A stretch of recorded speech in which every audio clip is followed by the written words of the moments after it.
Okay, so streaming, are we streaming? We are waiting. We are waiting for YouTube to connect things.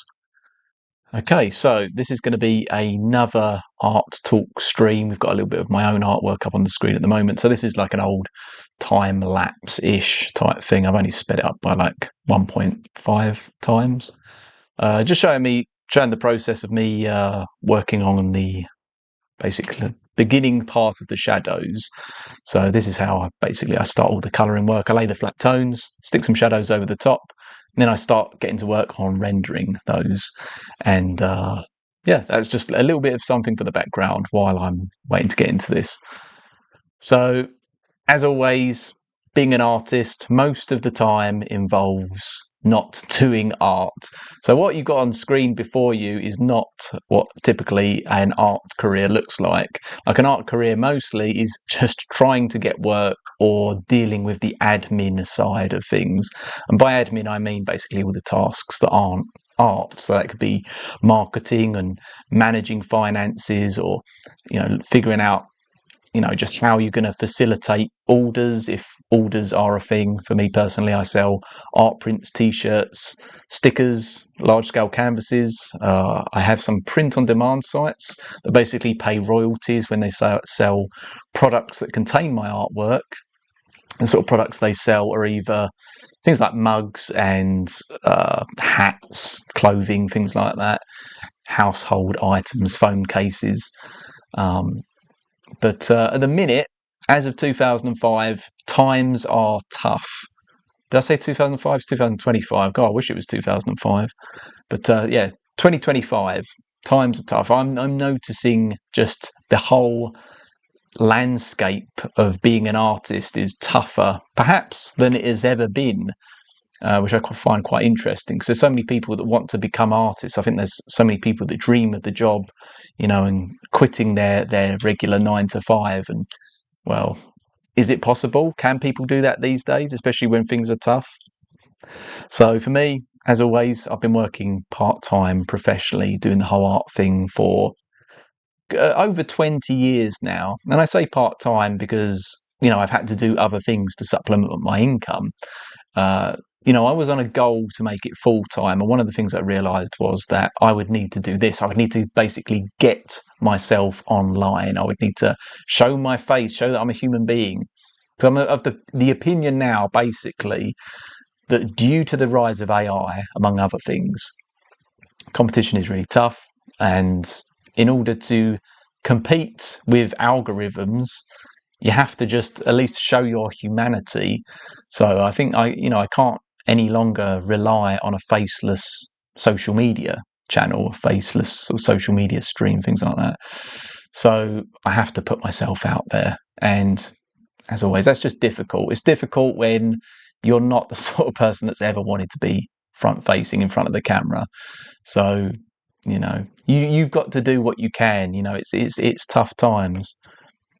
But at the minute, I'm actually looking for another job. I'm realizing that the art game is difficult. Even if you're a reasonably good artist, and I've still got a long ways to go until I'm in that top percentage. But I'm good enough. I have been good enough to create artwork, to sell artwork, and at least in part make somewhat of a living out of this. But because of just the cost of living is so bad at the moment, I'm having to just try and find other ways to make money, and I do that in part with sort of side hustle type things. But I'm even considering now leaving art entirely, which is a weird thing because it's kind of like basically been my passion. Like I've always wanted to do the art thing ever since I was a kid. I kind of realized that this, things around art, the subject matter, the style, whether it's the themes, fantasy, sci-fi, stuff like that. I loved all that stuff just growing up as a kid: comics, cartoons, animation, anime, video games. I just wanted to be a part of it, and I thought, given my proclivity to certainly appreciate the visual side of it, I would get into the whole art thing. And it's kind of a weird thing. Like I remember when I was younger, I used to collect comics. So this was back in mid 90s, I was more of an avid comic collector, more so American comics than Japanese manga. I kind of felt like the Japanese stuff was more the anime, sort of during I guess the early to mid 90s. I was sort of really getting into anime at that time, but not so much the manga. It's more recently I've sort of fell more in love with manga comics, Japanese comics. But yeah, I used to collect American comics, and if I'm completely honest, which would shame any serious comic collector, comic fan, I would buy a lot of my comics just for the cover art. I literally would judge a comic by its cover, or a book by its cover, and I would buy it based on that. So at the time, I'm trying to think exactly when, let's just say mid 90s, I thought the best comic out in the mid 1990s was Spawn. I thought, Todd McFarlane's Spawn, that was the best looking comic. It had some of the best sort of artwork, dynamicism, whatever that word is, dynamic poses, basically, foreshortening and just crazy amounts of the digital colouring side was good. Back in the mid 90s, the newly formed Image comic publishing company, they were really nailing it with digital colouring at the time, and I was always fascinated by like airbrush and that kind of glossy, shiny, high-end colouring aesthetic. And Image, they were the guys that were just smashing it out the park at the time. Marvel and DC hadn't really caught up, and weren't going to catch up for several years in that kind of digital Photoshop colouring space, in my opinion. So yeah, I loved all that kind of stuff, and I originally thought that maybe I would become a comic book colorist, because I just thought, okay, well, like what I'm doing now on the screen, I loved color, and I was kind of a bit of a geek, a bit of a tech geek. I liked computers and stuff growing up, and Photoshop was a thing even when I was young. So back in the day, it was Photoshop version 4/5. I think the first ever Photoshop version I had was Photoshop 4LE. I can't remember what the LE standard for, limited edition possibly. But shortly after that, Photoshop 5, then Photoshop 5.5 came in. We went through the Photoshops. We went up to version 6, and then Creative Cloud came about. Creative Cloud, I can't even remember. Basically, I've been using Photoshop for, am I going to say 30 years at this point? Nearly 20, maybe 25. So I've seen many a Photoshop version. I've seen how they've changed and how they've gone from being a standalone thing that you just pay for to something that you now have to subscribe to. And yeah, Photoshop recently has started to get a pretty bad name for itself. Like, it's still recognized as like the leading industry standard art and design software of choice, but as a company, Adobe, the guys that make it, they're not thought very highly of for various reasons. Basically, they got too big for their boots, started taking the piss out of their customers, charging too much, issues with AI, people on their platform basically getting their artwork trained upon so that Adobe could cash in on their users' behalf. Anyway, yeah. So I always thought, being a kid, maybe this is what I'll do. I will do the digital colouring. That will be my thing. And back when I was a teenager, I even applied. I went to a couple of conventions, showed my digital colouring sequential pages to a couple of comic studios, and I thought I was doing stuff which was maybe even better than some of the studios at the time were doing. The smaller studios, I suppose you'd say, in the UK at least. So like 2000 AD, Comex, stuff like that. So I'd show some of my work, and I thought I was doing good things at the time, because I just fell in love more so with the rendering part of the art and design than the artwork, sort of sketching, penciling, inking, creation side, I suppose. Not just that, it was an ability issue. So drawing is hard if you've ever tried doing it, and if you're not an expert pro, which probably no one would be if they're watching this channel, just due to the fact that there's very few people that are that high end, top of the food chain experts, art and design. And basically it's tough, and I couldn't do it. I couldn't do it well enough, but I could do the colouring well enough. So that was going to be my career. And yeah, after a while, I think I got a few studios. There's a company, Dark Horse, that gave me a shot. They sent me some sequential pages to colour. I started colouring those up. They started looking pretty good.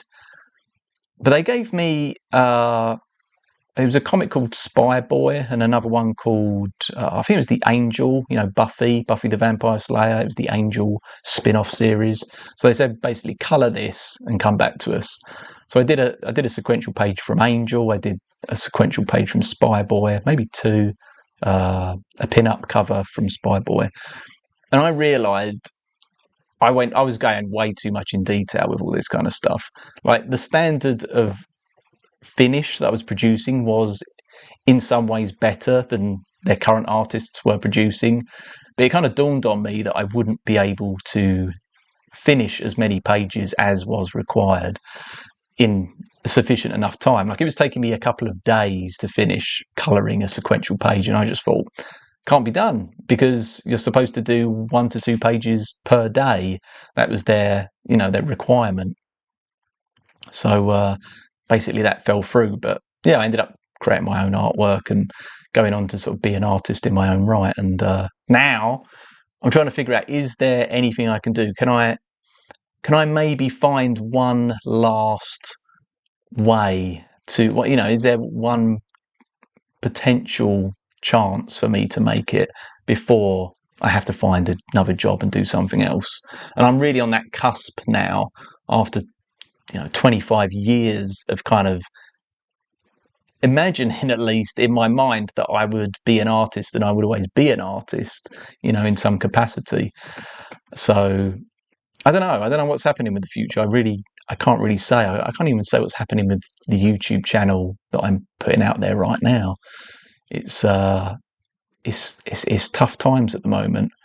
So recently, I've been applying for just standard jobs. I've been going on totaljobs.com and Indeed and CV Library and LinkedIn. And I'm applying for jobs, graphic design, multimedia, content management stuff, creating artwork, assets, things like that. The thing is, I think I could do it. I think I could do it really well, because just after having so many decades of working on different types of art, be it this kind of stuff, this sort of comic books inspired digital illustration, or having done graphic designs, logo designs, just dozens of websites. Like I've worked. I think I must have worked in more creative fields than most people. Like, I've worked as a kitchen designer, but I've also worked as a tattoo artist. How many people can say that? How many people can say they were literally employed as a web designer, coding websites and making websites and graphics for websites, but also, print, stuff that you would do on InDesign, layouts and stuff. Yeah. So I have a versatile range of skills, but the trouble is, some of these jobs, if they are more corporate graphic design, they're not as fun and creative as this by a long shot. Like, my portfolio doesn't really represent that. So while I'm pushing out, I've got a portfolio. I can show people dozens of logos that I've created over the years, or layouts for pages for books and things like that. It's always very much been geared towards the video game, board game, comic, animation space. So when you're going in and you're applying for example, a job for like a scientific medical instruments company, or an Italian food import company, it's like, well, the sort of stuff I do is quote unquote fun stuff, and the sort of things that I think a lot of these companies are looking for is a lot more serious corporate. It's boring, but hey, I'm looking at it now just thinking, look, I've just got to pay the bills, because what's the alternative? If you've spent your life following the passion, and you've kind of got good at doing all things art and design, but there isn't really an art and design industry anymore, what do?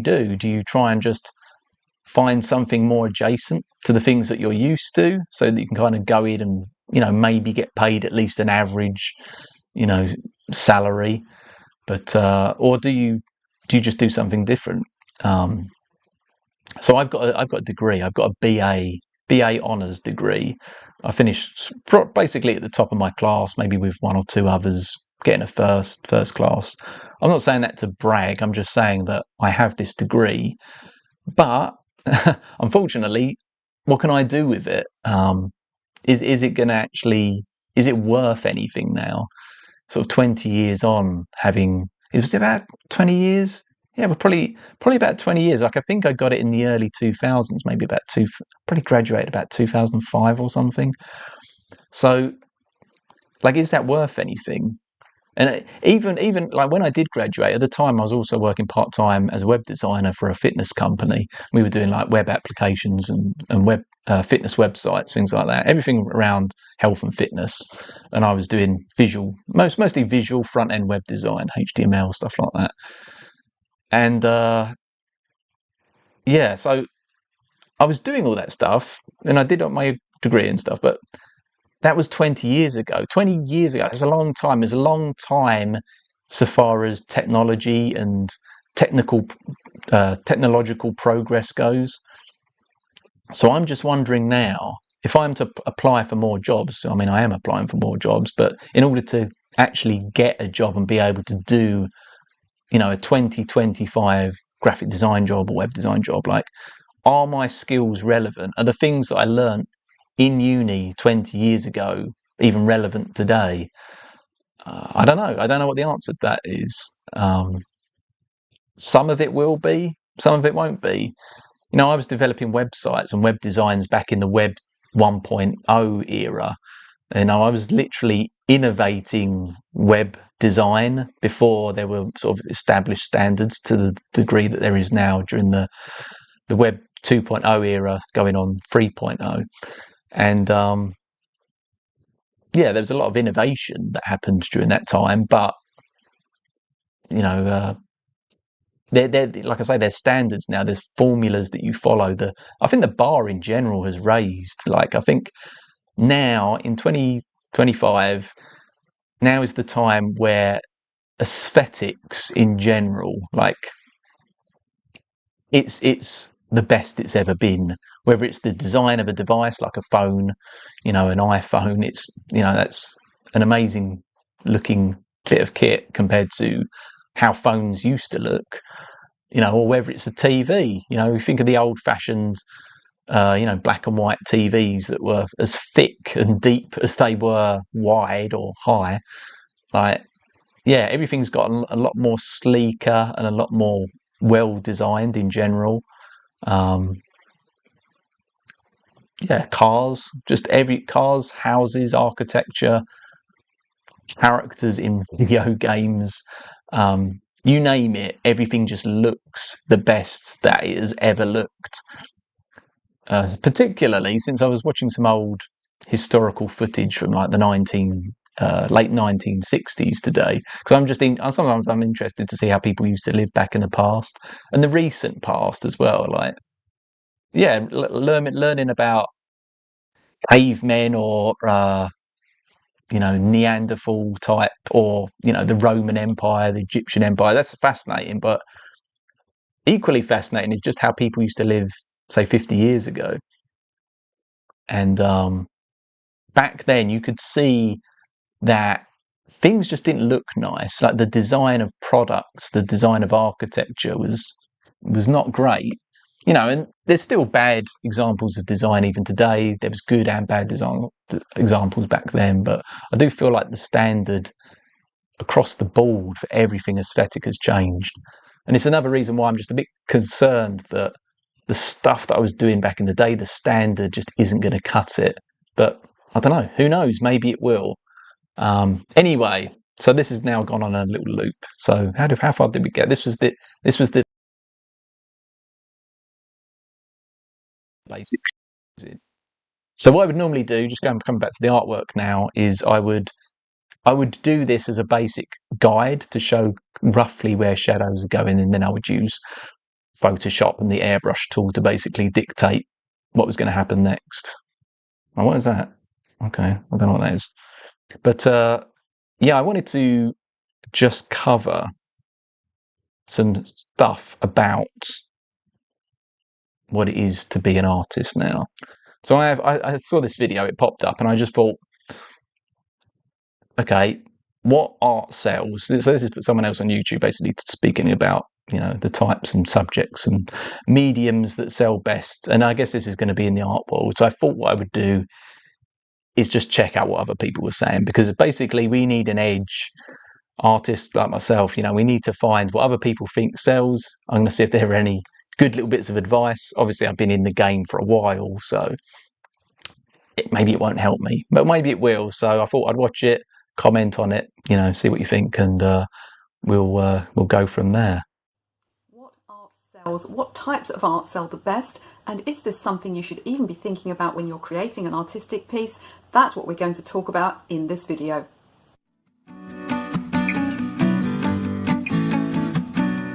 What art sells the best? If we haven't met before, my name is Michelle. On this channel you'll find art tips and techniques, business advice and social media training for artists, so please do consider subscribing. So if you're a professional artist, or you're trying to be a professional artist, how much should you even consider commerciality? Because it almost seems like you're selling out, doesn't it? So there's an idea amongst some artists that you shouldn't consider the commercial value of your art at all. You must just produce what's in your heart. Well, that's absolutely fine if you don't want to make any money at it. You know, if you just happen to be lucky enough that the thing you love to make just kind of hits some kind of nerve with the public and you sell well. But for most artists, commerciality is something that at least has to be considered. You don't have to produce everything that you make with the idea of selling it and selling it for a high value. But if you want to make a consistent living from artwork, then certainly whether or not you can sell a piece has to be taken into account, because otherwise you're not a professional artist, in my opinion. You're just someone who does it for a hobby, and there's nothing wrong with that if you don't want to. Yeah, so this video is basically not so much geared towards, well, it might be getting commissions, but more so creating a product, that is to say a canvas, some art, and then selling it on. And I've heard the whole message of basically, yeah, you have to do that. You have to think more commercially, like what is going to sell, and that is how you make money.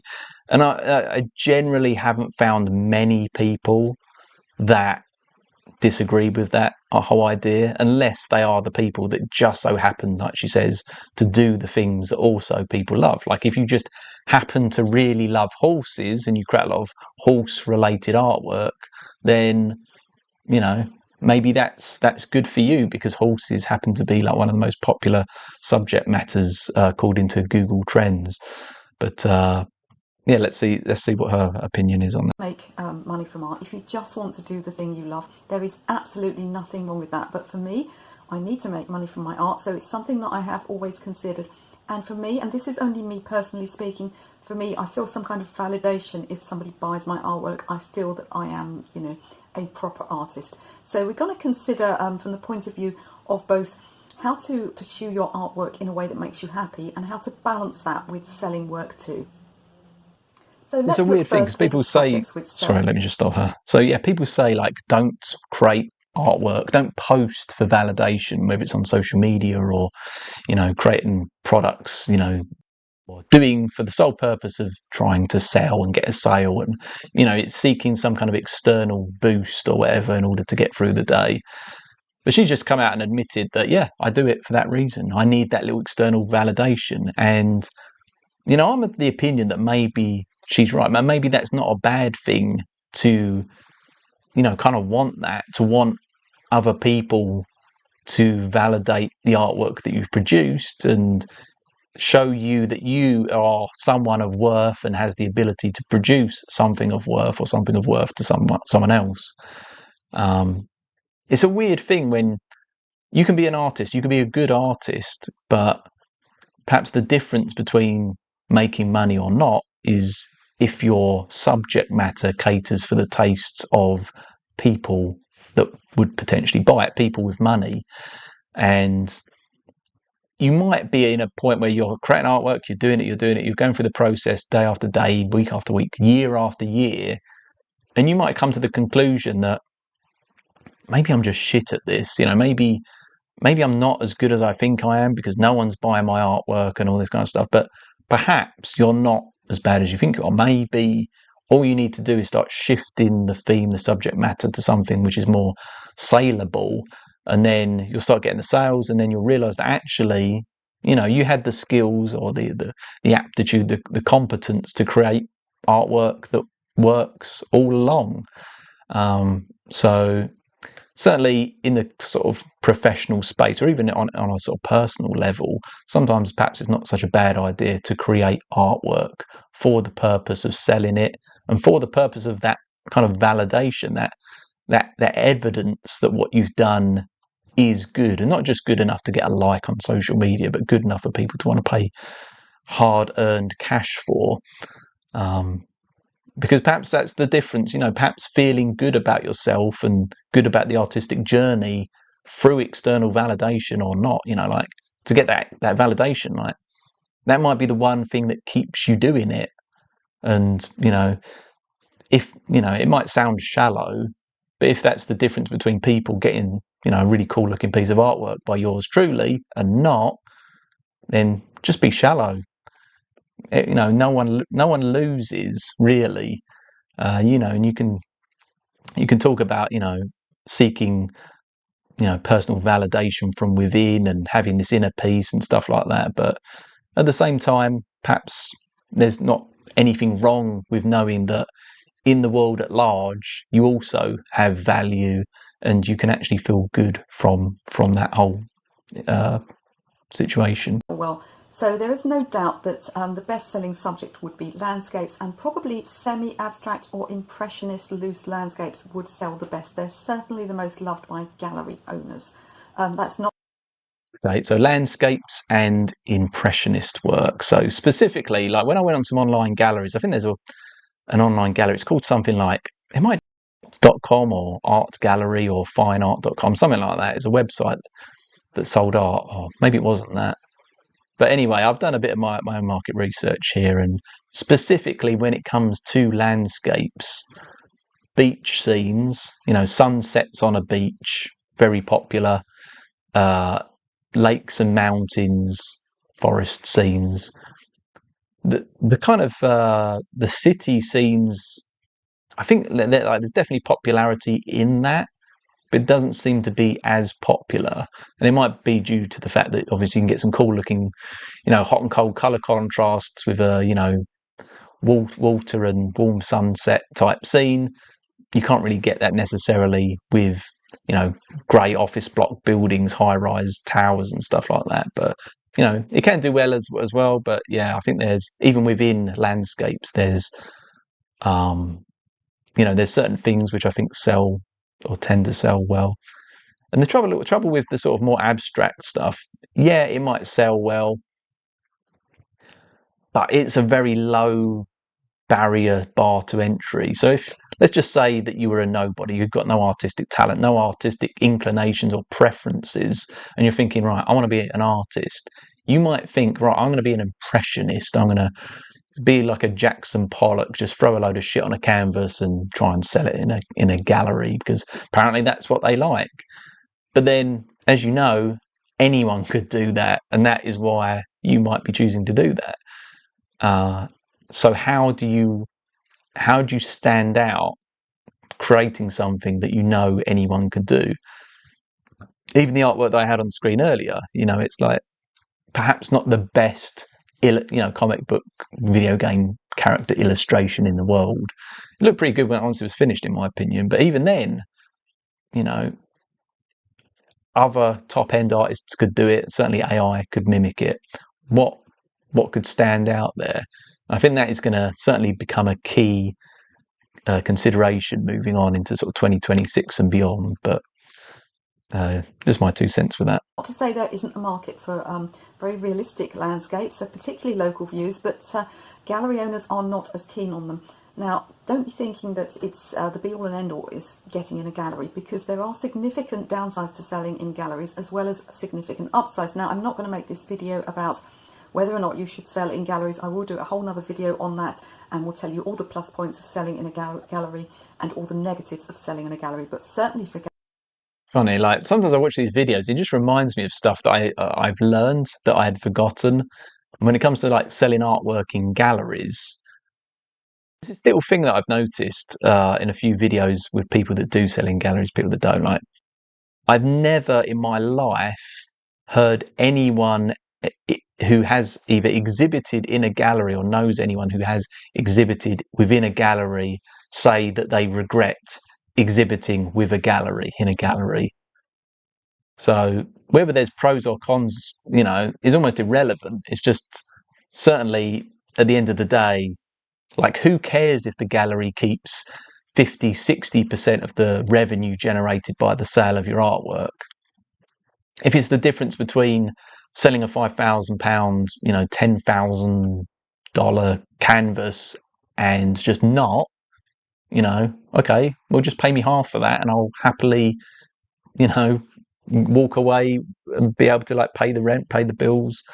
Yeah, I think if anyone could get in a gallery, they should, because, yeah, like I say, I've spoken to probably hundreds of different artists from different walks of life over the years, whether they're, comic book artists, like more so, I guess, like myself, concept artists for entertainment and films, games, stuff like that, or fine artists that sell in galleries.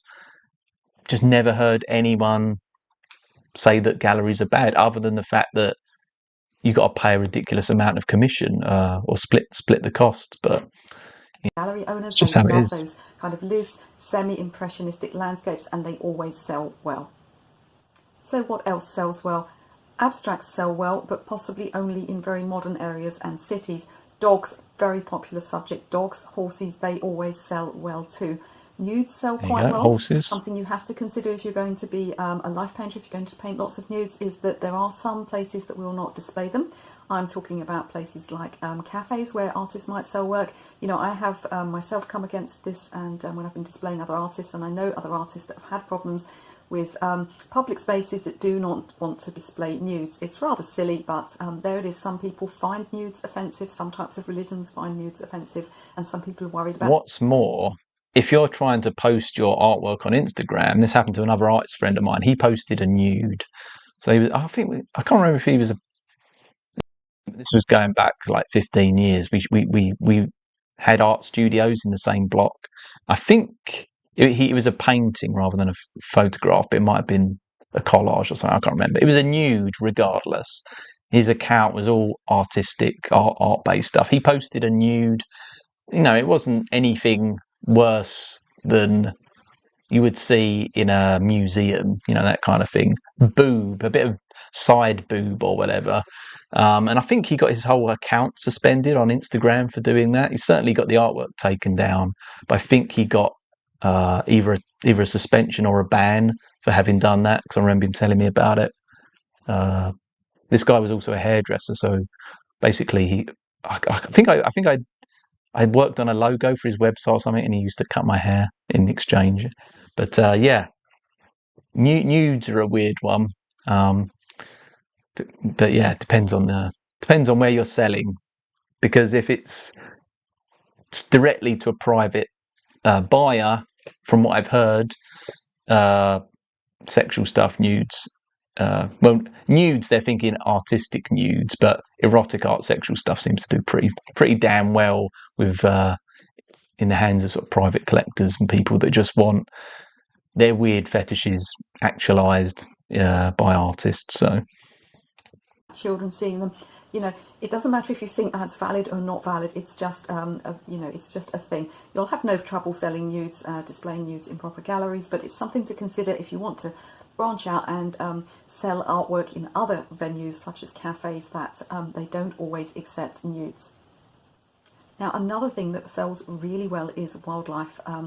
Here in the UK, we don't have anything particularly interesting like crocodiles or giraffes, but we do have, hares and foxes and things like that. Badgers. There's always big sellers around here, farm animals, stuff like that.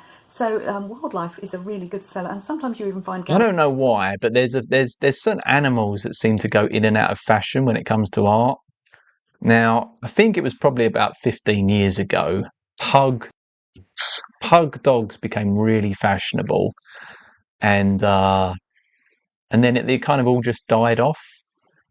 There's different dog breeds that are fashionable now, like poodles are really fashionable at the minute. But yeah, regardless, like there's something that happens maybe. Oh, I'm trying to pinpoint. It's hard to really pinpoint when these trends take off. But I'd say 5 or 6 years ago, Highland cows. So basically, you know those cows that have like the sort of more long hair cows.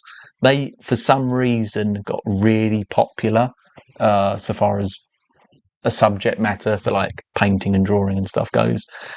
And I don't know why. There's something about Highland cows. So certainly, if you live in the Highlands, or you know, and you live in the UK like I do, yeah, I think that's probably not a bad idea to cash in on the Highland cow.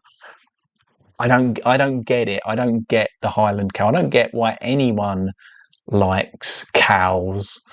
Uh, it's weird that people like cows, but they don't really seem to like deer or antelope, which are very similar types of animals. Um, no one really likes goats, do they? No one ever says, "I really want a goat painting. Can you paint a goat?" No, they want a cow. It's just so weird, these sort of animal trends that seem to sort of come in and out of fashion.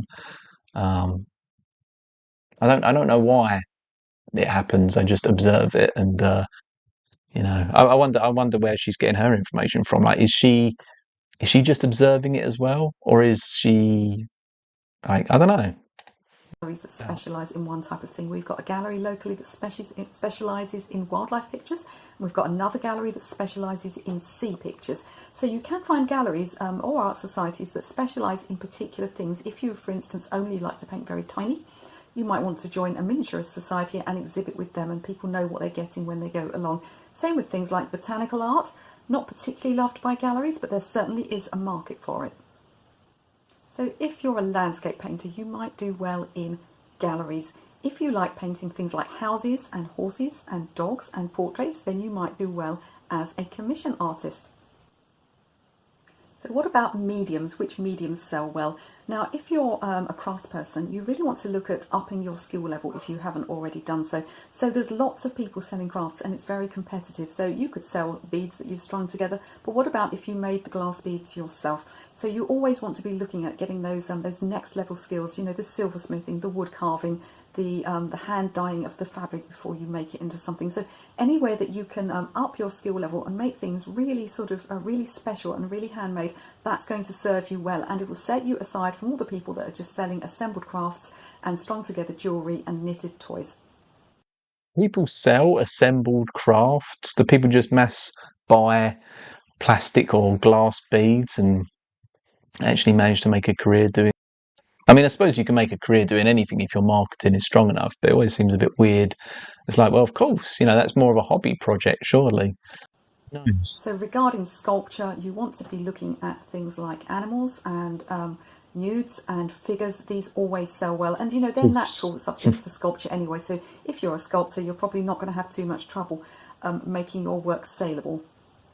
So what about fine artists working in 2D work? What about painters and printmakers? Well, it isn't fair, and I'll be the first to admit this because I'm a watercolourist mostly, but oil paintings always sell the best and they sell for the most money. So oil paintings have got that special something, and they tend to sell for more money than possibly than acrylics. And those probably acrylics and watercolours about the same level for value. And I would say that lower down that is monochrome work and things like pen and ink, monochrome pen and ink. Now, this is not fair. If you're a charcoal artist, you're not going to be very happy that watercolours and oil paintings are worth more than your work, because all artwork should be equal, really. It should be about the skill, but that's just the way it is. And it is harder to sell monochrome work than it is to sell coloured work and oil paintings and watercolours. Now, does that mean if you love working in charcoals that you should not work in charcoals? Absolutely not. It just means that you want to consider perhaps expanding and maybe doing several mediums. Now, That's interesting. I actually thought of an idea which would be to maybe have like a range of artwork, like create a new series of artworks, and then just do it in monochrome, particularly monochrome with like one accent color. Like I really love that kind of look where you have like basically a black, white, grey image, but then you have that one sort of accent color that's sort of flowing through the image, whether it's like a red or a yellow or a blue or something. And isn't it annoying when you think, God, I really like the way that looks, but yeah, if we take her word for it, and it turns out that that just doesn't sell, then potentially, you know, if the goal is to, you know, make a living from art, perhaps you just have to admit that, oh, okay, well, I kind of like the idea of doing that, but I guess that will just never be a thing that I'll get to explore, unless you're perhaps really, really good at it, and it's just the thing that you're doing is so phenomenal that who cares that it's not full blown colour. There's a bit of a caveat for everything I've told you about which mediums are worth the most. So if I've told you that oil painting is worth more than watercolours, watercolours are worth more than charcoal drawings probably worth more than pencil drawings. If you become extremely famous, all of that goes right out the window, and to some extent subject matter does too. So if you become very famous, then pretty much anything that you have done is going to be worth a lot of money. So that in itself is a reason not to give up. If you get famous, then you can do what you like, really basically. So I hope you're beginning to see that working as a professional artist is a balancing act between what sells and what you want to produce, and there's always a way of making it work for you. Now, I'm going to be doing more videos coming up on how to work to commission, how to sell in galleries, and how to sell online. So do subscribe, and you can watch another video right now. Okay, so, whoa, we're going backwards and forwards too much. Oh, it's tricking me. The controls are changing at the last minute before I want to click it. Okay, so shrink this for a little bit. So this video, what do we think of it? So, okay, a couple of things that come to mind. Me being quite a critical thinker here. I'm going to presume she's an artist. She knows what she's talking about, but she doesn't qualify any of this information with any of that at the start of the video. So I don't know. We'll guess she knows what she's talking about. I mean, what she said seems fair enough. Like I would agree with almost all of it. But I don't know.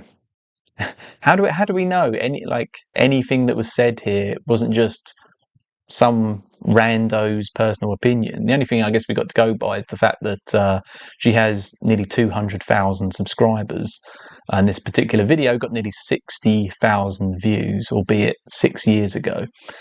And it's interesting. Like you look at the comments, we've got nearly 200 comments, and I would imagine it's going to be lots of praise. Thank you so much.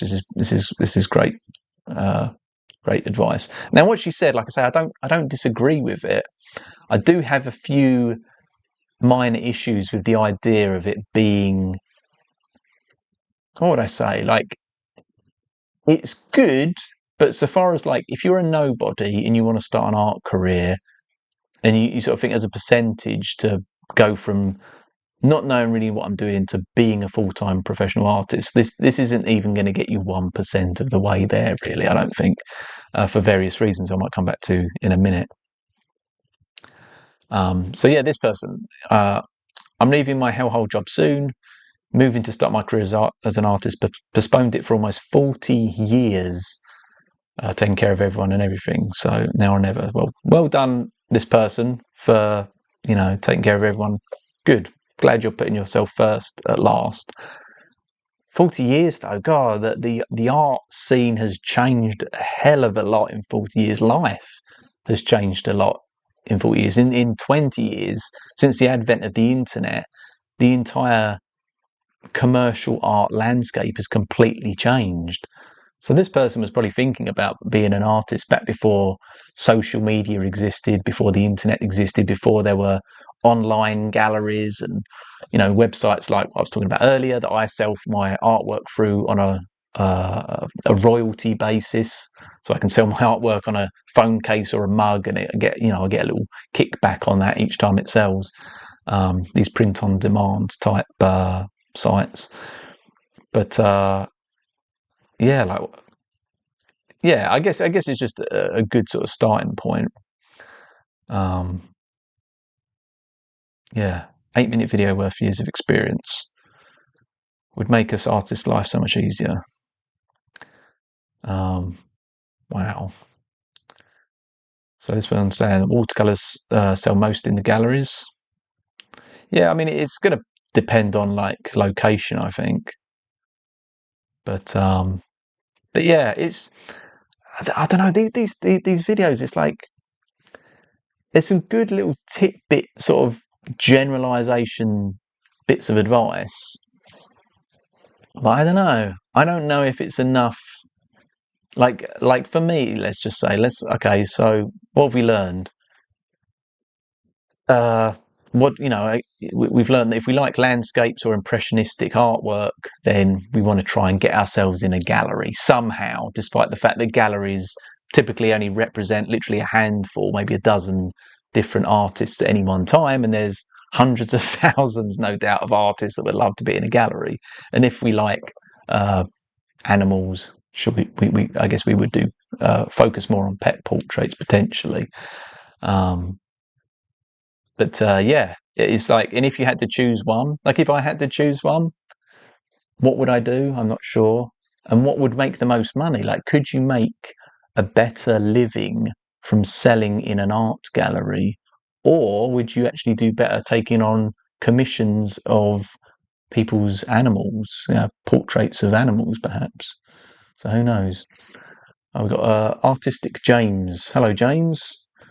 You're also a YouTube artist. Well, you're in the right place. I'm learning about what sells. So if you have any advice about how to sell artwork, let me know, because it's tough times, isn't it, for artists at the moment? I think we're all trying to figure out, the strategies, the best way to make a profit, to turn the hobby into a living. And some of us are doing it. Some of us are doing it part time, like myself. Some of us are noticing the squeeze, at least. I think everyone's noticing the squeeze right now, at least. And yeah, so basically, this is all about just creating a playlist of YouTubers that have, or you'd assume have some clout. In this example, Michelle Weber. She's put out a video, nearly 200,000 subscribers. She must know what she's talking about. Is there something that we can learn from people like this? And I think in general, there's a vibe that you can learn, but in every individual specific situation, I kind of feel like you've kind of almost just got to navigate your own path with it. You've got to try and figure out, well, what is it exactly that you do, and what you feel could be translated into a kind of a commercial product, or into converted into a marketable product. Because I think at the end of the day, if you are going to be an artist, it's not an easy job. So you can't just do what the market dictates, because otherwise, why are you doing it? Maybe if you're someone like me who got into art and design through the stuff that he grew up with as a kid, albeit animation, comics, video games. If I'm now told that I need to do impressionistic landscapes in order to sell artwork in a gallery, and that's my only viable option in that space, then is that what I want to do? I have to ask myself, like, do I give a shit about impressionistic landscapes? I don't not give a shit, but that's not why I kind of got into this whole thing to begin with. And even if I ended up doing this for a couple of years, am I going to be able to continue a career as an artist if I'm not just selling out, but literally just doing the commercial stuff that I'm trying to do to make a living? Like, is it worth it? Am I going to make enough money to justify converting my initial passion into a cold, hard, calculated cash business? I don't know. I guess it's questions we have to ask ourselves. Right, okay, so let's move on to another one. It's release day and you've just... So what is this? I think this is, okay, the social media loop making every artist feel like a failure. Okay, so yeah, I've recently given up Instagram I tried a little campaign of posting daily for a month, found that I was only getting 1 or 2 likes on a post, no comments. It wasn't achieving anything, basically. It wasn't building my subscriber count or building an audience or anything like that. And you could argue that maybe the posts just needed to be better. I needed to post something different other than works in progress, stuff like that. And, fair enough. But there used to be a time when you could go on social media, you'd post a thing, you'd post a little time-lapse video, or you just post a work in progress sketch. It wouldn't even need to be that good. And you could get 1,000 likes on Instagram and people actually gave a shit. It wasn't just like scroll to the next thing within like 5 seconds, or not even that, a second of having it barely registered your social media post. People seem to be invested, people seem to care. People just don't care anymore. People are there. I mean, as far as I can see, mostly, 90-something% of people are using Instagram, for example. I suppose it's the same with YouTube, though, for entertainment, although YouTube does have that educational component to it as well. But I do feel like, yeah, it's tough times now. So, yeah, I think I bookmarked this video just to see basically what people are saying about it and to see if there's anything that can be learned here. So let's just see what this one's about. Release your song, your reel, or your painting, and then the minute it's published, an invisible timer starts in your head. You rush to your social media page and press refresh, compare your likes and shares, and then repeat the process. The promise of the internet era was a one that would finally empower its creatives. No gatekeepers, no middlemen, just you and your audience. Instead, we've ended up trapped in a machine that constantly needs more from us. And the more we give, the lesser we seem to have left. In today's video, I'm going to try and understand why artists today are more anxious than ever and why it might not be their fault. Chapter 1. Passion turned trap. The funny thing about creative careers is what they are and what they appear to be are two completely separate things. We grow up believing that art is sacred, that passion comes from a pure and beautiful place. That being a real artist means not caring about money, and all we really need is meaning and connection. Then life hits us with the cold, hard reality that it runs on quantitative measurements, not qualitative ones. It runs on data, metrics, efficiency, repeatable, scalable patterns. There are definitions only for what we can measure. And as a society, we really don't have a way of measuring the unquantifiable, the subjective, the personal, which is squarely where art sits. And this is... Okay, so this, I think I've got to just say, this is the issue, because yeah, that's the thing. If you're an artist, if you're creating artwork, you generally do come from it, the sense of purpose, meaning you have a passion for it. And yeah, how do you quantify it? How do you quantify the value of your output, the value of your ideas? And because everything is internetized, social mediaized, everything is attached to a like counter or a view counter or a attention counter. In the case of YouTube, how much retention and attention are people giving? Like, it shifts people's minds, people's motives, people's ideas, and the output kind of like forms into something kind of different. Like, maybe we genuinely are getting the best stuff that humans can get from social media, but maybe this is what people want, and people are being given what we want.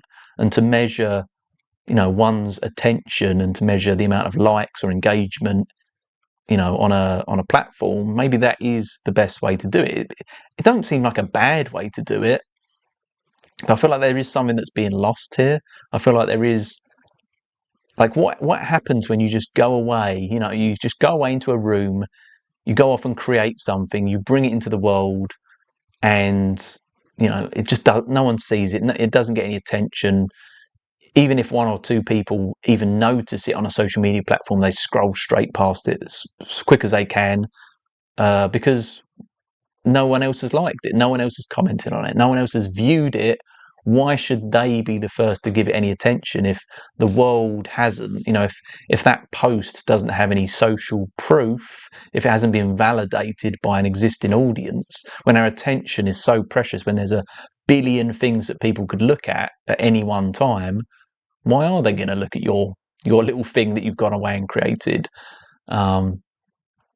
It's just a weird scenario where perhaps the thing that you created, that there isn't anything necessarily wrong with it, but perhaps there's just the algorithm isn't going to push it because whatever reason, and you are then literally beholden to what the algorithm pushes. And maybe it does have valid criteria for pushing the cream of the crop, or what it thinks is the cream of the crop, to the top, and pushing potentially your less desirable thing to the bottom. But do we want to live in a world where we just get to see a certain facet of humanity's creations, thoughts, ideas, productions? Like with TikTok, do we just want an endless stream of dopamine hitting brain rot? Or do sometimes we want to be questioned about what the hell we're doing? Do we want to even be shown something that's shit in order to be able to compare that against something that isn't shit? Or just a different take on things? Or does everything always have to be this highly polished, the best thing ever?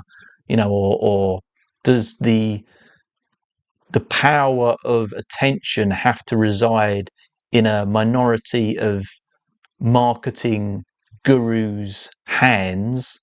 Or can we all have a space where we're all contributing something? Is it just the person that knows how to game the system? Are they the only people that deserve to benefit from the system? Sorry, I'm gonna find a bit of a tangent before even watching the video, but it's interesting stuff. The absolute contradiction we are stuck right in the middle of.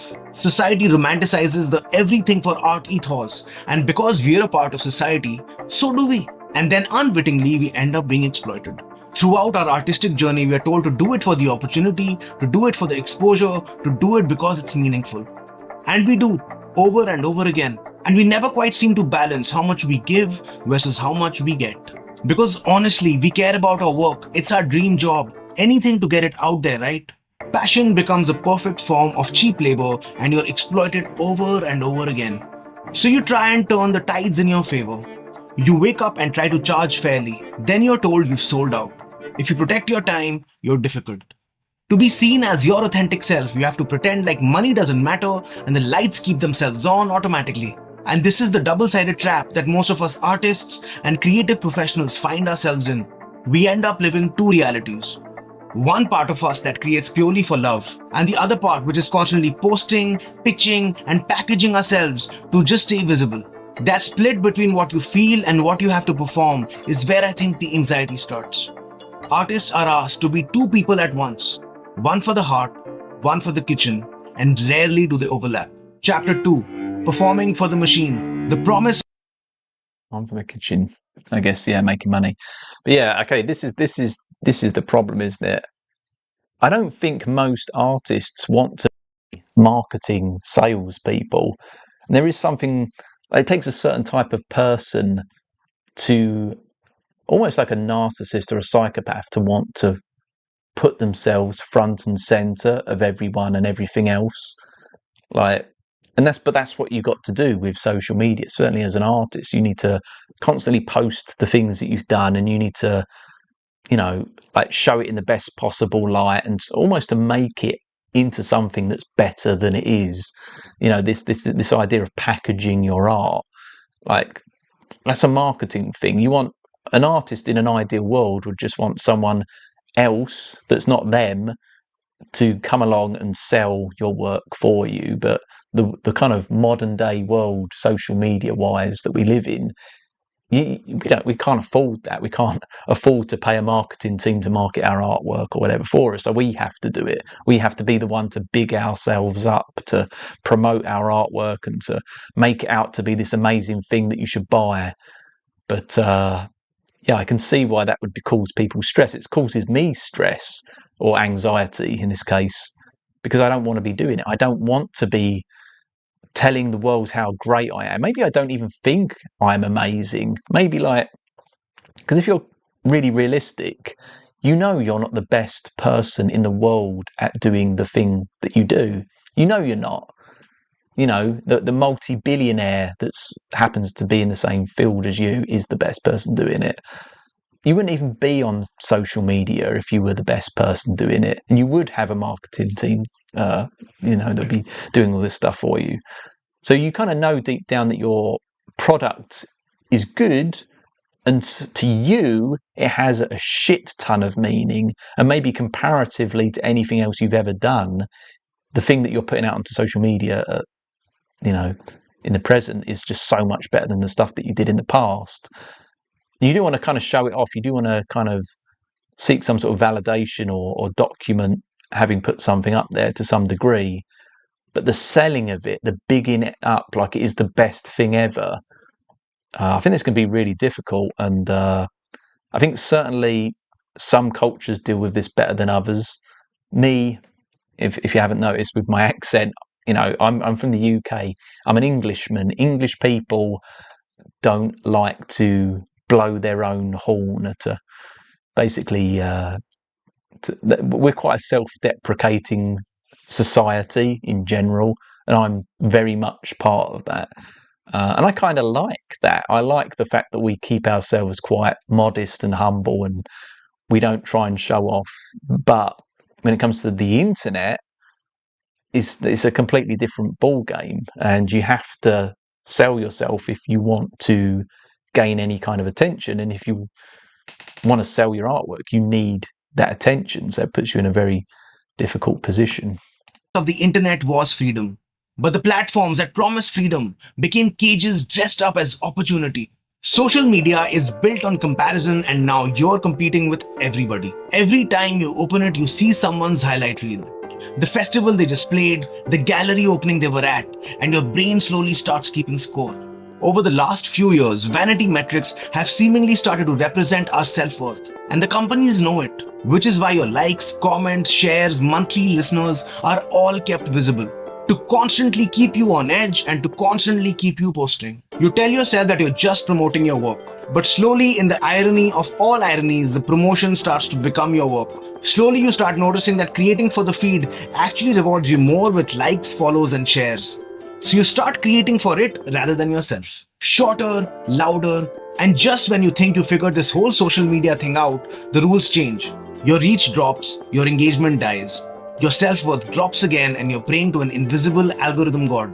And you do that over and over rather than trying to create your best work. And then, while you're in the middle of all of this, the companies whose platforms you were supposed to promote your work in start pushing AI.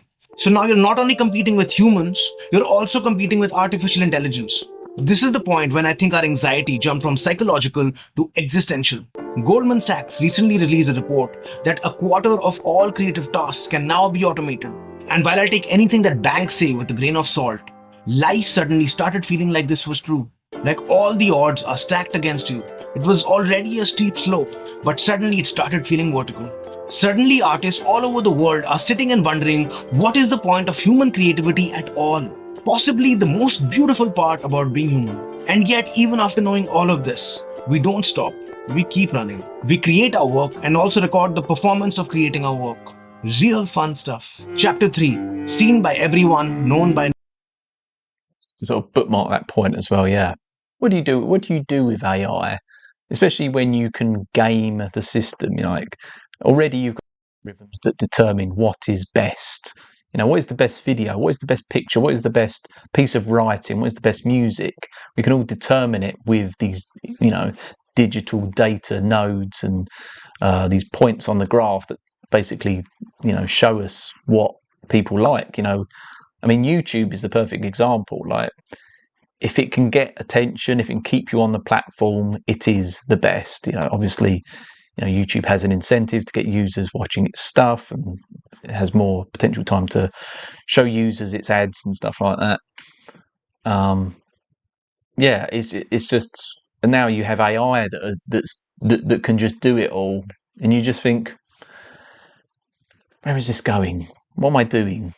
And the thing is, like I say, it's not 100% bad to have a like counter, to actually have some kind of visual measure of how well you're performing. And perhaps it's not so bad to see how well you're performing against other people. It depends. Like they say, comparison is the thief of joy or whatever. But there's utility in it as well. Marketing experts will say, well, have you done your product research? Have you tested against your competitors? Because you need to know what other people are doing in order to know how to succeed yourself. Like it's a natural part of creating a product, selling a product, and knowing that product can outperform a competitor's product. You want to know generally what is doing well in order for you to know that you can go away, do something similar or better, ideally, and that it also perform well. So in some ways, the whole thing with like a social media like counter isn't all bad, but certainly, I guess when it comes to art and the fact that you just see people that seem to be doing really well, and it can be quite difficult. It's not just the like counter. I think this is it. Like a like counter per se isn't necessarily the enemy. It's the other determining factors. It's the algorithm that determines who gets to see your social media post, for example. So, for example, you have one artist, they have 100,000 subscribers, regularly get 10,000 likes on their post. And they get 10,000 likes on their post because their post gets shown with all those subscribers and more. They have the social proof established. They have the impressions. That is to say, there's going to be a high percentage of people or a high number of people that are going to see the social media post. And then it kind of creates this sort of self-fulfilling cycle of, because you have lots of subscribers, you end up getting lots of impressions because your subscribers get to see the thing that you're putting out. Because you get lots of impressions, you get lots of likes. If you're coming to the party a little bit late, you don't have any subscribers, you put something out, your impressions are going to be virtually zero. And you're then literally relying on what they would call the social media gods to give you a shot, to push your stuff out there, to maybe let it go viral, or to, just sometimes social media platforms just will give you, 100,000 impressions, 100,000 views on a bit of content. And then they'll test, is this good content? Is it bad? And therefore, should this be a new user who is elevated up the ranks and deserves to have more subscribers than the current 0 or one or two they might already have? But that whole system of determining a piece of content's value, that isn't necessarily the like counter. It's the pros. It's likes are just a part of that. It is the algorithm itself. Like really, you almost want like an algorithm that can look at the content and make a decision whether it is good content based on something else other than whether other humans have engaged with that content. Because obviously, someone who can get a lot of views, if you pay, you can pay for views and then get a lot of likes, and then social media thinks, okay, you're getting a lot of likes, therefore I'll continue to promote this bit of content even more. But then it's like it's a money game. Whoever's the richest gets to get seen, rather than who is the best. There's all this kind of stuff going on behind the scenes. Anyway, I'm going off on one. Let's finish the video. No one. Life truly has a sense of irony and sarcasm comparable to none. We are more visible than any generation of artists in history. A single post can reach millions. But every time you feel that your visibility is increasing, the price of visibility seems to go down. You can go viral and still not make rent. And slowly you realize that attention doesn't translate to value. The only value it generates is for the platform hosting you. But the machine must work, and so do you. You adapt. You build a brand out of your personality. Instead of creating, you start documenting, with your life acting as the portfolio. And slowly every artist ends up living like a marketing department. Always online, always visible. Because somewhere in this endless game of keep up or you'll fall off, You've started to forget why you did this in the first place. And the platforms play into this insecurity that every artist has, the desire to be seen and heard. How did you think that you wouldn't end up anxious, playing by the machine's rules? Chapter 4, Making Art to Stay Alive. Okay, so first let's take a breath. There is no playbook for dealing with this because the last 15 years have just been a sea of change after another. Always brutal and always displacing the ground beneath our feet. Of course, artists are anxious. In fact, of course, most of us are anxious. We're all in the same constantly rocking boat where the rules seem to change at whim and fancy. The question then becomes that how do we live without losing ourselves in this endless game of keep up and pretend competition? I think remembering why we create and why we started to make art is super important. When we create something, our body resets. And it actually helps in reducing our anxiety. Playing keep up is what is increasing our anxiety, not art. Making art isn't about competition. It's not sport. Making art, or songs in my case, has to be fun and exciting and beautiful first. Everything else comes later. I think we must try and keep that part of our work, which is promotion, just that. Promotion. And I really think that marketing or promotion shouldn't dictate what we make, but may definitely be used at a later stage to present what we made. So please make first, share later. And we can't let the dopamine, always on comparison hamster wheel decide our self-worth. You are so much more than vanity metrics. Vanity has a corrosive effect on our psyche and it cannot be the reason why we get to work. Secondly, I feel we should stop living the dual life of the artist who pretends not to care about money while charging it anyway. Charge fairly, know your worth, and be. Just another point to say, like, this talk of vanity metrics, stop comparing likes you've got as a form of how much you value yourself. Now, I've always seen social media more like, I haven't really looked at it like that. I've kind of seen it as a sort of research tool. So you can see, okay, well, I posted a picture of X last week. Now I'm posting a picture of Y this week. What was better? What does the audience resonate with? And I can see, just comparing against my own metrics, which type of artwork people potentially like better. And even, like I say, when you're comparing against other people's likes and dislikes, it's like, okay, well, I can go to someone's Instagram account. I can see someone that's posted, maybe they got a huge follow, maybe they've got 100,000 subscribers. One week they posted a picture of a frog. The next picture they posted a picture of a teddy bear. The teddy bear got 20x the amount of engagement than the picture of the frog did. Okay, I can then use that to determine that people don't really like frogs, which is a shame because personally I like frogs. But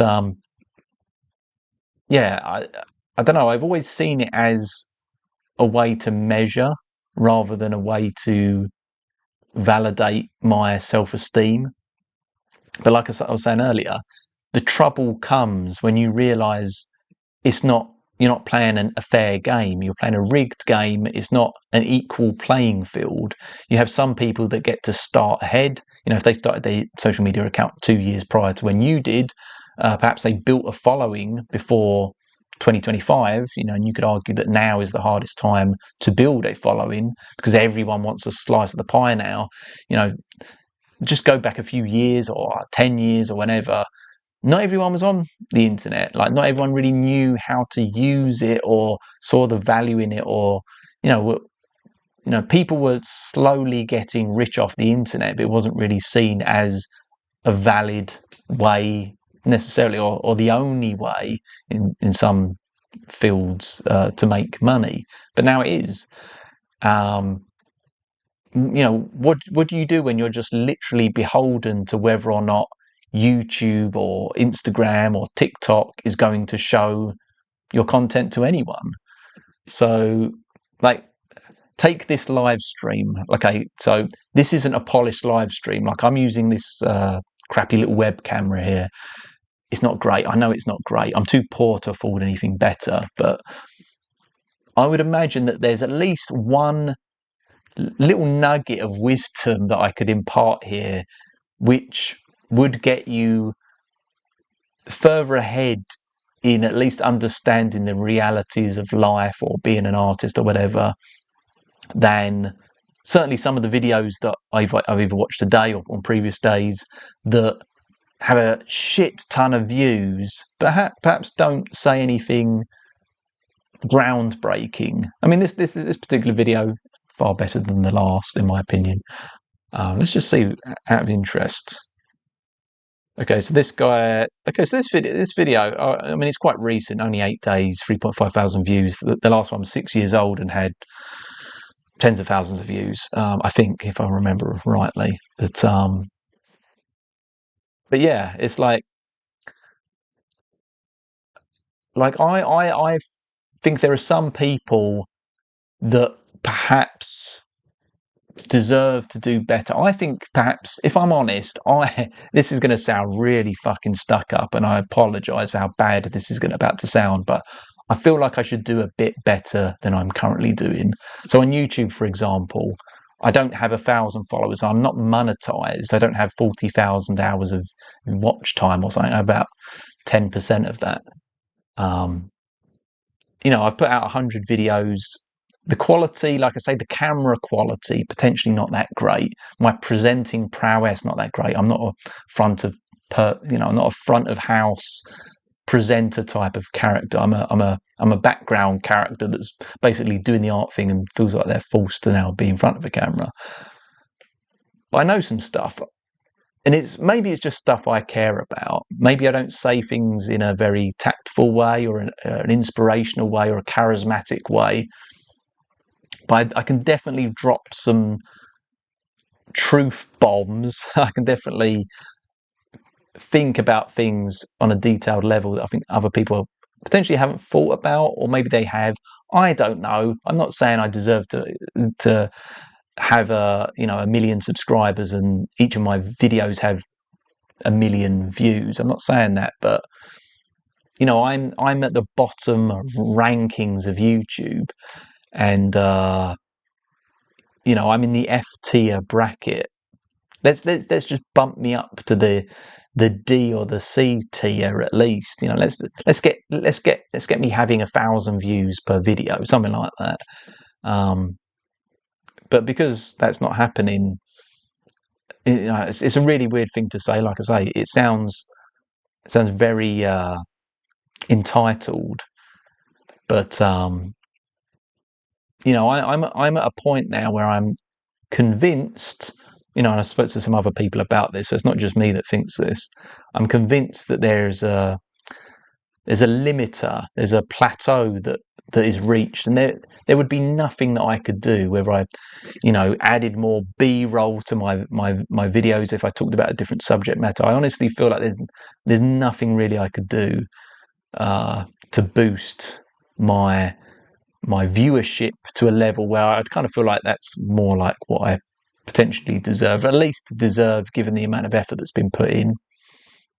So it's just this whole thing of feeling as though the metrics are kind of like a good idea in theory, and perhaps they were a good idea to understand, and in some ways they still are a good idea to understand how to improve to some degree.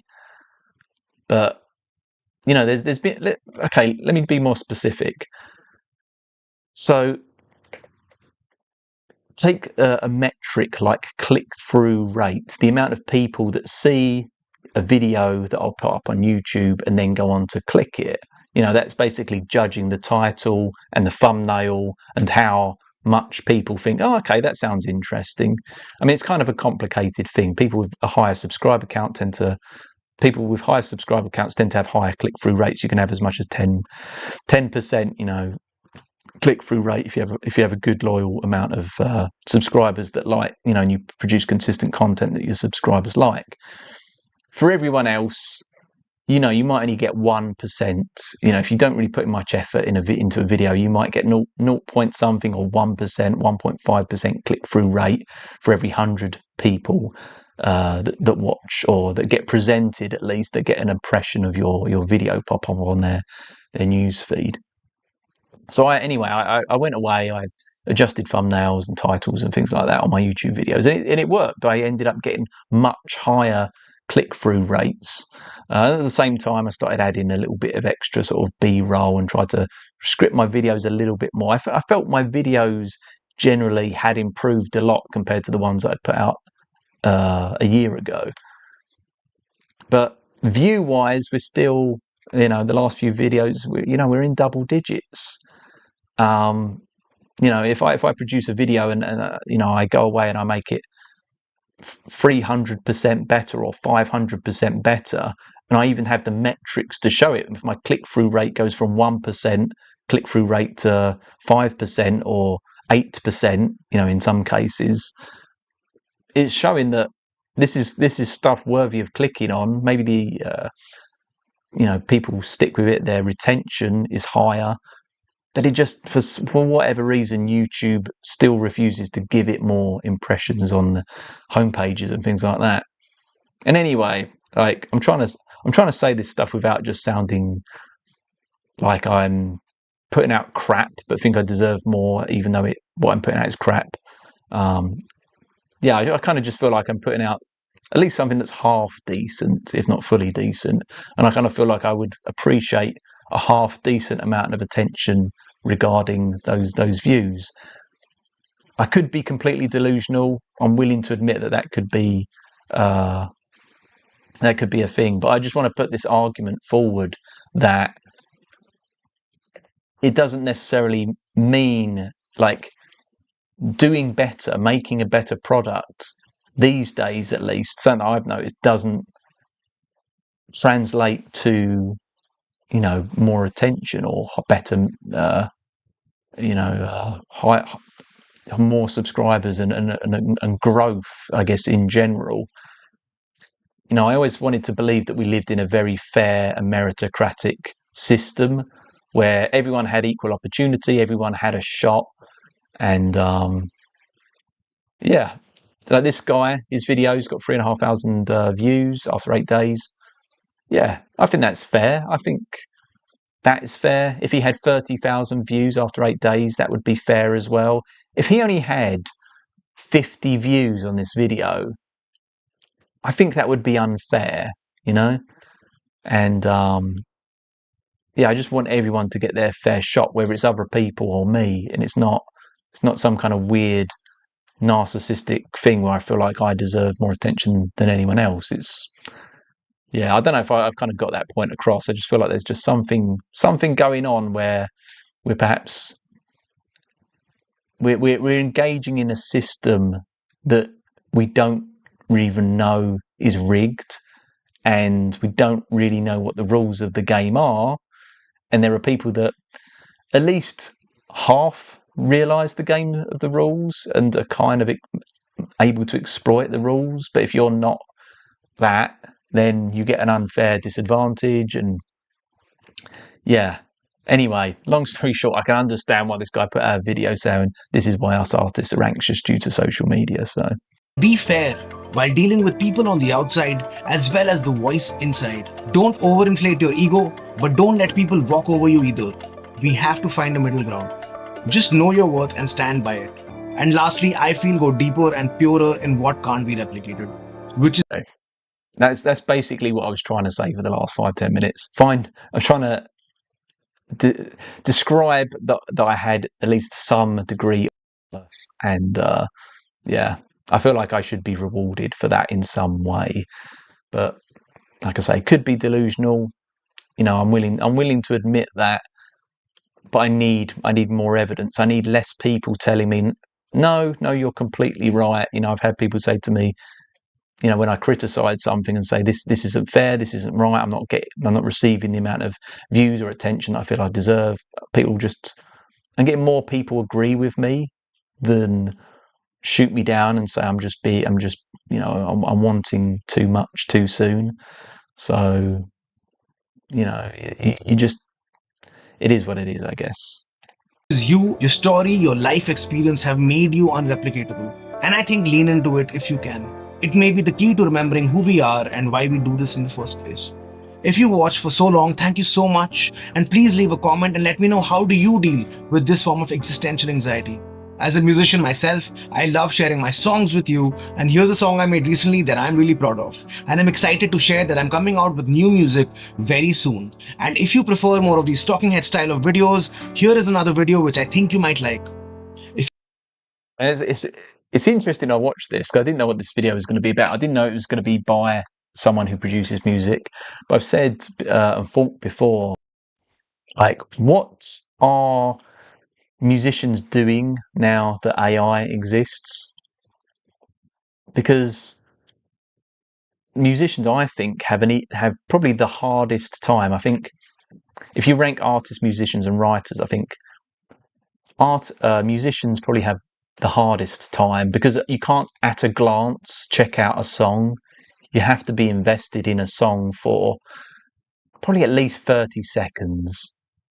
With writing, you can, at a glance, you could read a sentence, you could sort of, and I think you get a gist just reading a couple of sentences, or maybe even a paragraph of a piece of writing to understand what it's about. You can skim headers in a post, for example, an article or something, or chapter headings in a book, and that takes less than 30 seconds. With art,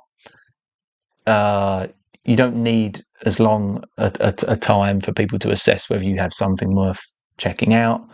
So art, I think, is the better of the three. Video, I don't know where video ranks. Doesn't matter. But I always think, how the hell do musicians get anywhere? And I guess this is an example of that. It's people talking about a general, broad, open topic like social media, specifically directing at artists, which also covers music artists and creative writers, I guess you could say. Probably like, animators, video producers, photographers, stuff like that as well. Social commentary, I think that is the thing now. That is the way forward. If you are an artist, musician, writer, etc., I think you need to give some commentary on society, what's happening in the world, and you might be successful in it, you might not. Like I say, I'm posting very similar sort of videos, less production values potentially, I would say. Certainly he's got a much nicer camera than I can afford, but yeah, it's a lot better scripted. I kind of tend to rant a bit, as you may have noticed, but yeah, that seems to be the way forward, and I guess that's all we can do really. It's trying to just find these other adjacent ways to sort of introduce people gradually and slowly to what we do. We can't. I don't think this idea of just saying, "Look, here's my product, like it," that doesn't work anymore. That might have worked 15 years ago, 10 years ago, but I think now we kind of have to go at it from a different angle. We have to think, like on a broader scale. What could we do that other people could engage in and could discuss and is interesting without asking the commitment of, in this example, someone sitting down and listening to one of our songs for 3 or 4 minutes. So yeah, I'm not gonna watch his music at the moment because I'm streaming, and he's already provided a service by basically giving me a free video to discuss during the stream. But yeah, fuzz culture seems to be doing okay. Let's see what else fuzz culture's done, just out of interest. So 369 videos, which I guess is a mix of, is it all just music tracks? It can't be. Must be like production, like how he did stuff. Okay, we're probably looking at shorts as well. Yeah, okay, yeah, so we got a lot of shorts. Okay, so basically he's breaking down his long forms into shorts as well.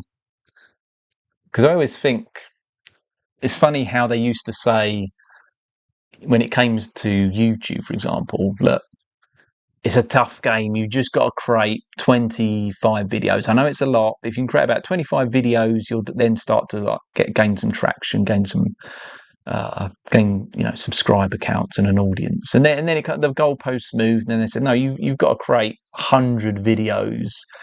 Once you've got your 100 videos down, you should have a good solid audience by that point. And then it changed again, and obviously this guy closer to 400 videos, and yeah, he's on 5-figure subscribers at the moment, but it's the low 5-figure end.